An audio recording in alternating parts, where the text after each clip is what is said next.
Everyone, I hope that you can see my slides. Wonderful. We can see it, hear it, and yeah, please take it away. Brilliant. Okay, thank you very much. Hi, everyone.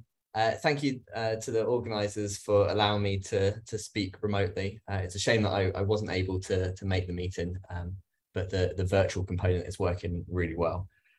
So I'm Chris Frohmaier. I'm a research fellow at the University of Southampton. And specifically for this talk, I'm going to talk about the Time-Domain Spectroscopic Survey, or TiDES Extra-Galactic, I should have said, in that title. And so I don't really need to present to this audience. Perhaps I'm preaching to the choir here about the transient revolution that we're going to face over the coming decade. LSST is going to discover an order of magnitude more objects than ZTF, primarily because it is a deeper survey. And so from this figure, you can see at the bottom of my slide, just showing the exponential growth in transients that we have discovered in recent decades. This, of course, is a photometric discovery, and our spectroscopic follow-up capabilities haven't quite grown as rapidly as our discovery mechanisms.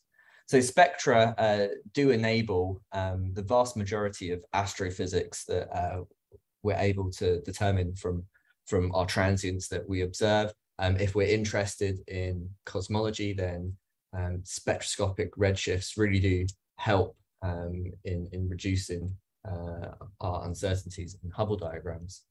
So to try and match this discovery capability, we have created the TiDES collaboration, where we're going to use the foremost telescope. This is the 4-meter multi-object spectroscopic telescope mounted on what right now is the Vista telescope at Paranal. Within TiDES and foremost, we're really going to industrialize the spectroscopic follow-up of our transients. And we're going to do this by making use of the about 2,500 individual fibers within the 4 square degree field of view of foremost. As you can see from the video playing on this slide, each of these fibers is on a porcupine spine that's individually actuated so that any object within the field of view can be accessed by one of these fibers. And on the right-hand side here, you can see how these fibers are distributed over the focal plane. About 2/3 of these fibers are the low-resolution fibers, an R of about 4,000 or 5,000. I wouldn't really call that low-res. To me, that's medium-res. And then about 1/3 of the fibers are high-res fibers. We won't be using the high-res fibers for spectroscopic follow-up of transients simply because they won't go deep enough, and they'll saturate at about a magnitude of 15 or so. Within foremost, there are 10 consortium surveys, and a whole bunch of community surveys have joined in recent months.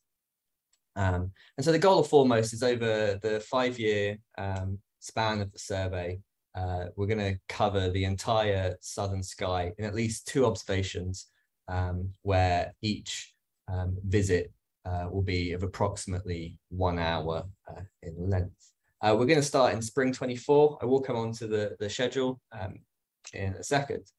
So just to explain the structure of all the different surveys.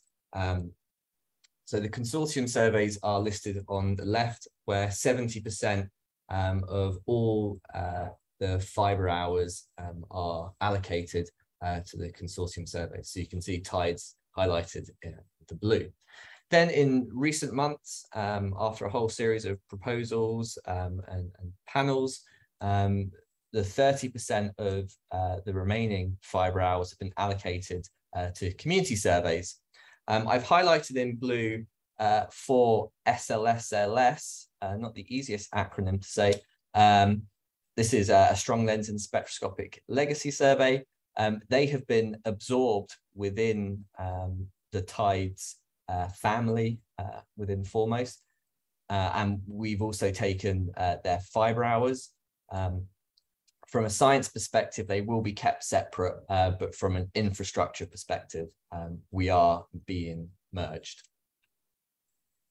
So the footprint on the southern sky will look approximately like this. We're still doing some survey optimization for how we're going to tile the sky, but this is roughly what the footprint will look like. And the heat map here just shows how many fibre hours or the exposure time we're going to be visiting in each region. I just want to highlight these kind of green stripes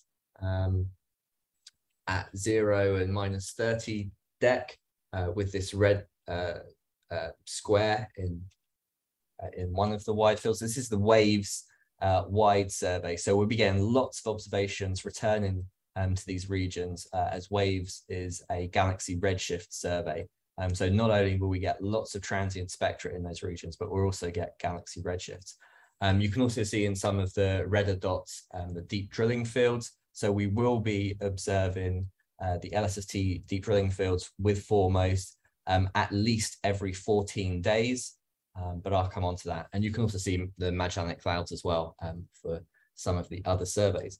It's important to note at this point that unlike the other consortium surveys, TiDES does not dictate the strategy of Foremost. We will simply piggyback on the observations that other surveys have dictated the strategy for.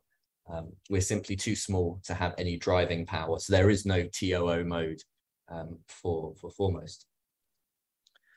So let's talk a little bit about TiDES now. As I said, we're focused on the industrialization of the spectroscopic follow-up of transient objects.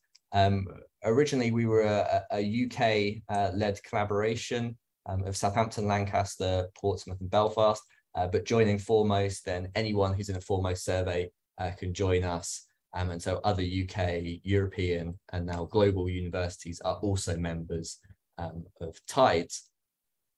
So we have 250,000 fibre hours to follow up transients and their hosts. Just a little demonstration of what we intend to do with our survey, just on this light curve you can see here in the middle.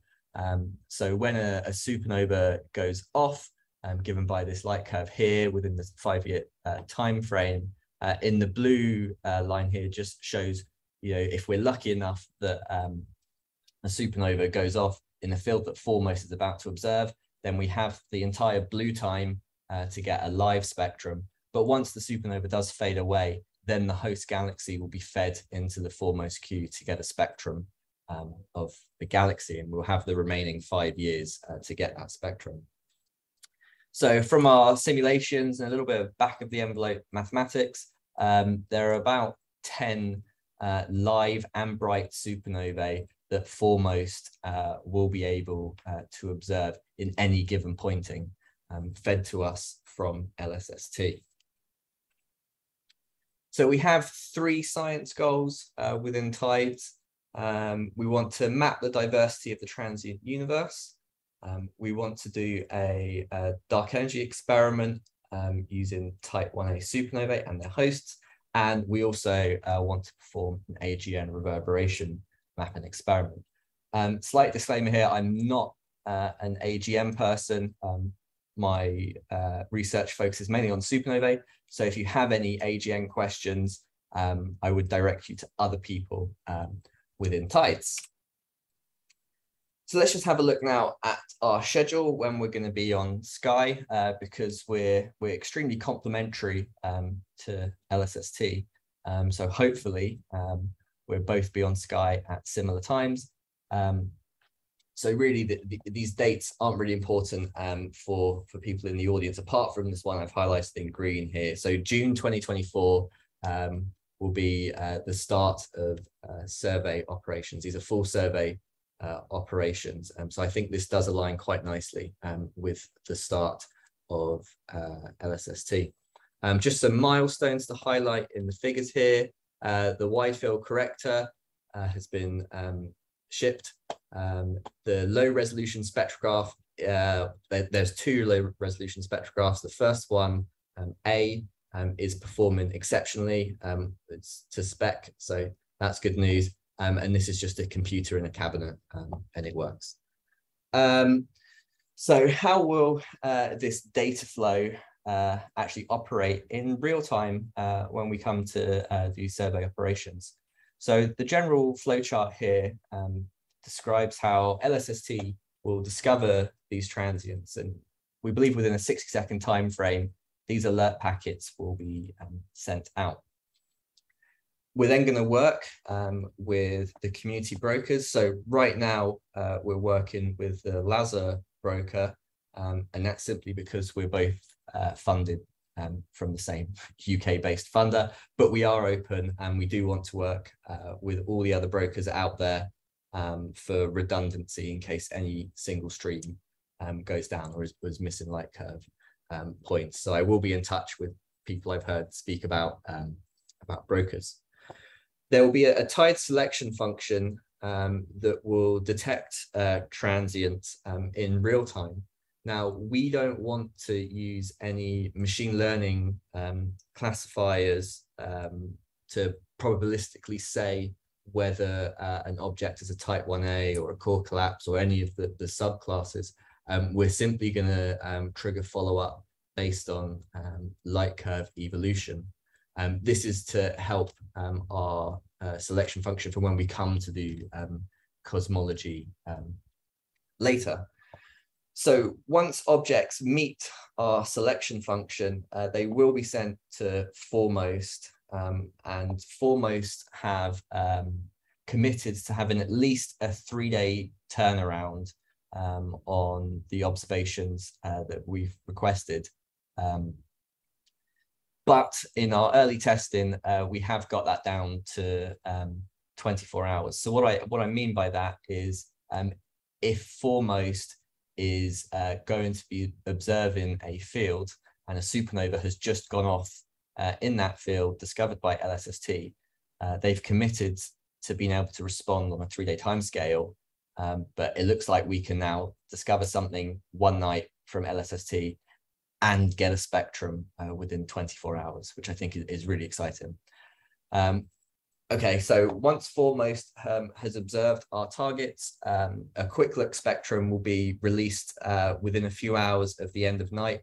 We're going to classify or redshift the objects that we've observed and then disseminate that within 24 hours to the community. So let's have a look now at some simulations we've performed in recent weeks. So in the heat map here, I'm just showing the baseline version 2, the number of observations that LSST have performed in that region in the overlapping 5 years between LSST and Foremost. The red and the black lines just show some trial footprints that we're working with for Foremost. And then in these pink circles, these are just the deep drilling fields. The actual overlap in the simulations is shown in this animation.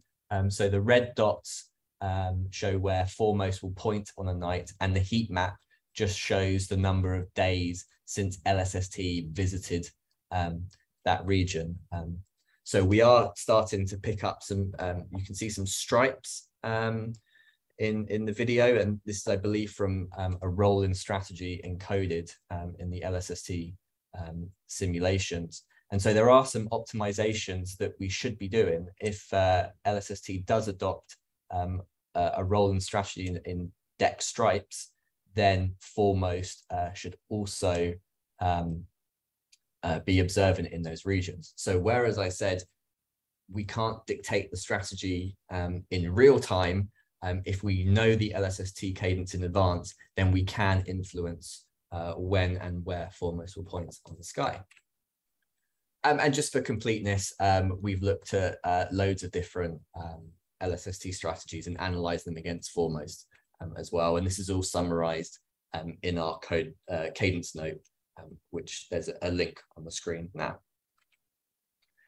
So just showing now some example light curves and when we get spectra of objects. So on the left-hand side here, I'm just showing some example light curves that LSST will produce. These simulations were done in SNANA, and I believe these light curves are from the LSST baseline 1.7 simulations.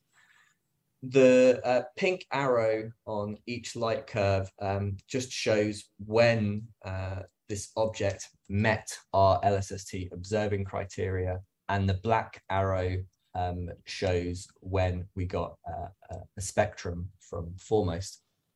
This histogram. 5-minute warning. Yeah. Oh, thanks. Absolutely fine.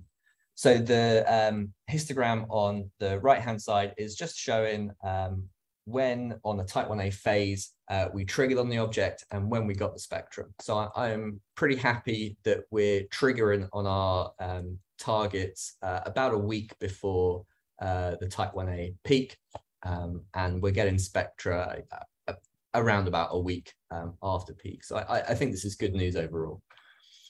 Here are some example spectra that we've run through the ESO ETC for foremost, just showing at different brightnesses what an example spectrum would look like. So we're confident that somewhere between a signal to noise of 5 per 15 angstrom and 3 per 15 angstrom, we can get pretty secure classifications. And I've split that up in our efficiency. So the efficiency just describes if we put a fiber on a target, what fraction of the objects will we actually get the spectrum for. So we're doing really well, as you would expect for low redshift 1As, not so well in the 5 signal to 5 bin. This bottom histogram here just shows a comparison to all LSST supernovae that we triggered on. What fraction do we get an actual classification or redshift for? And even in our best performing bin, we're only going to get about 3% of the type 1a supernovae. But that still does produce a revolutionary sample. Here's our redshift distribution. I'm not going to go too much into this. This is probably the middle one, what we're going to expect from TiDES. So somewhere around 20, 25,000 type 1As, and other types we've simulated here are shown in different colors. Just focusing on this here, of course, we should show our efficiency as a function of the object magnitude. For a signal to 5, we'll be about 50% complete when we put a fiber on a target at about 21.8 mag. Okay, we want to do some cosmology. I really should heap the praise on Maria Vincenzi for this, because we do the simulations, we give her our type 1a sample, our host galaxy sample, and she does her cosmology simulations, which are fantastic. I'm probably a little bit low on time, so I'll just breeze through this. We've simulated 20,000 type 1As, all with secure classifications and redshifts.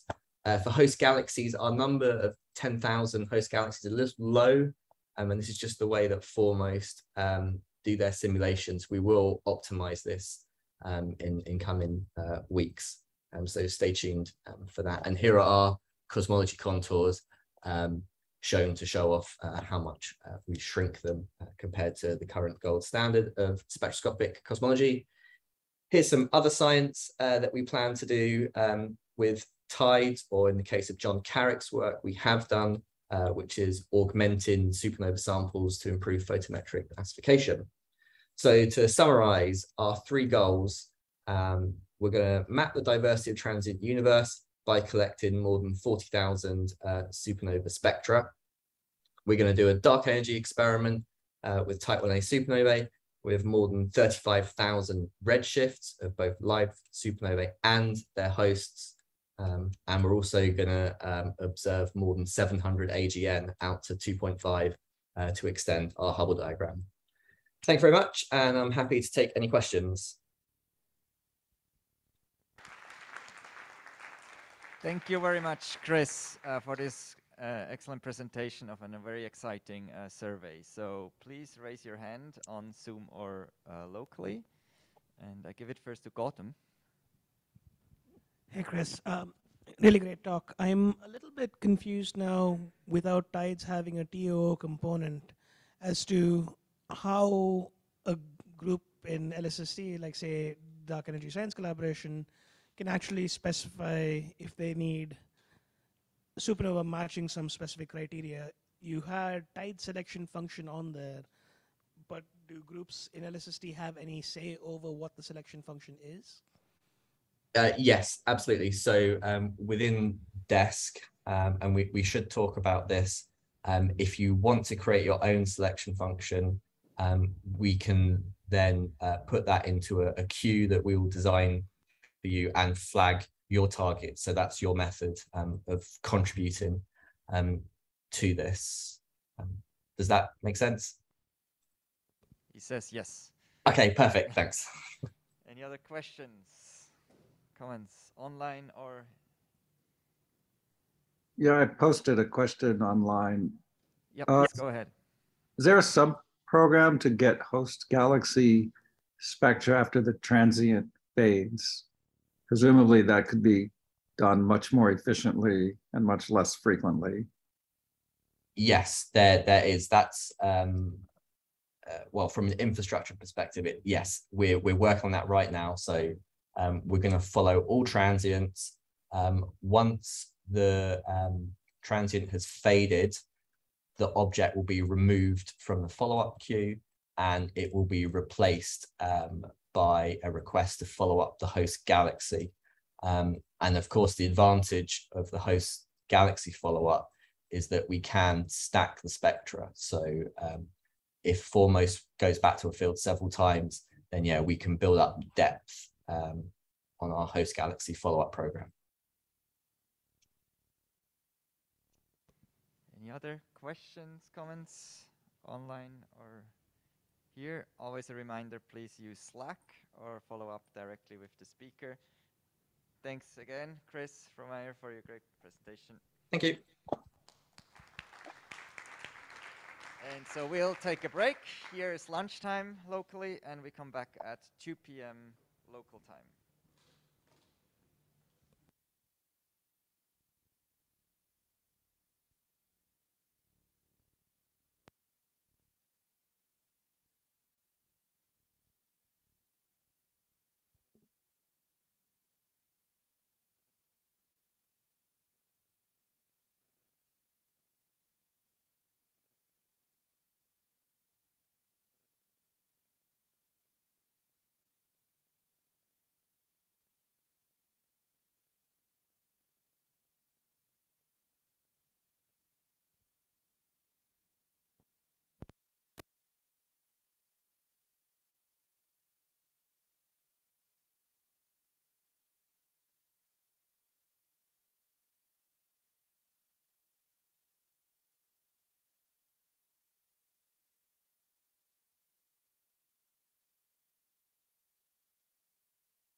Those of you in the room, remember you can leave your stuff in here. We will have somebody sitting with all of your stuff.